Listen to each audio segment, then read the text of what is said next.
had a chance to see Facing Nolan, unbelievable movie, and now you're an executive producer now, huh?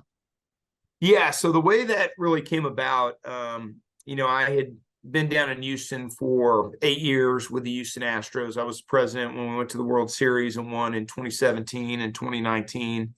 And I left at the end of COVID in the 2020. And these folks had been pitching my dad on wanting to do a movie really about kind of his life and him playing, and he had just passed on it. So my brother said, "Hey man, I think this would be a great idea.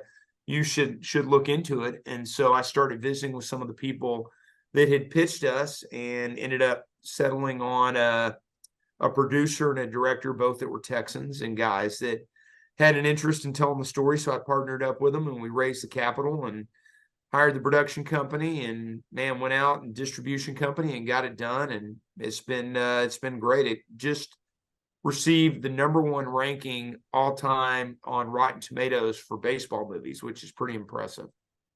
So Bull Durham and beat all of them, huh? Yeah. Now look, how many of it was that those movies came out and didn't have a lot of Rotten Tomatoes back in the day? Some of the older Right. ones could be, but yeah, it was right up there at the top, which was very impressive.